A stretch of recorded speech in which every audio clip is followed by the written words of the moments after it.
right? Yeah, definitely.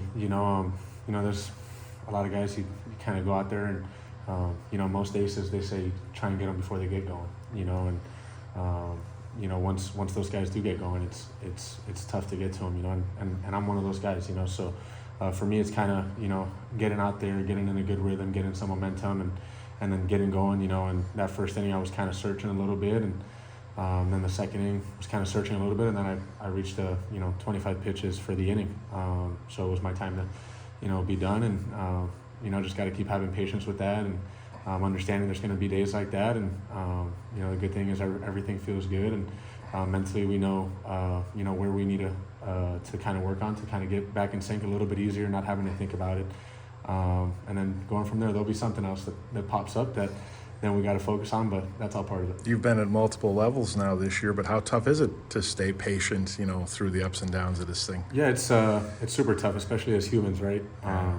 We're born through sin, and we're born to kind of want to put things in our hands and get frustrated when they don't go our way, and we want to set our own path and our own journey, and but we got to understand that God's got a purpose for us, and sometimes He takes us through the valleys so that we learn things, we remember things, and when we get back to the mountaintop, we're indestructible. So that's where I'm at mentally.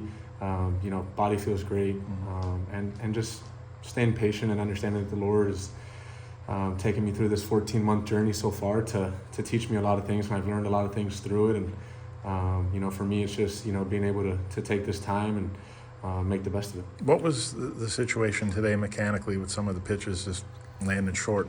Yeah, just, that's the definition of Tommy John. Yeah. There's some days you feel like everything's online, and then you throw one to the backstop and you're like, whoa, what happened there? Yeah. But yeah, I just think, wasn't as athletic as I was in, my week of work, my bullpen, everything just very athletic, and, just felt like I was a little, in my delivery, just a little, what's the word? A little choppy. Yeah. Everything wasn't just rolling smoothly. And for me, it's even when days are choppy, you still got to go out there and compete. That's something that I can control. That's something that, has nothing to do with Tommy John. That has nothing to do with a surgery, a ligament, or anything. So for me, it's finding a way to not get frustrated, about those choppy days, and understanding that if I just keep competing, everything will start to sync up, and we'll get rolling. And then when we do have good days where we don't need to think about anything, just really maximizing those days, competing, and attacking.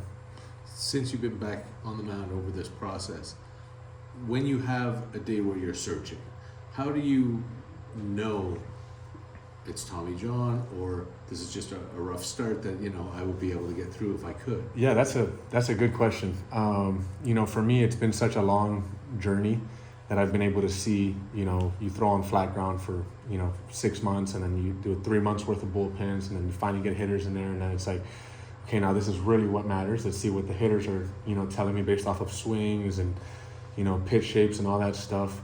And I feel like over time, it's like, okay, on flat ground, we're doing this and everything's great right at the chest. And then you get on a mound and it's like, whoa, hold on. And then you make more adjustments, and then, you start facing hitters and the adrenaline kind of kicks up, and it's like, okay, now I got to make more adjustments. So for me, it's been a really good progress for me to be able to learn a lot, for me to be able to know, okay, I'm a little off here, I'm a little off there, and then being able to make it click again.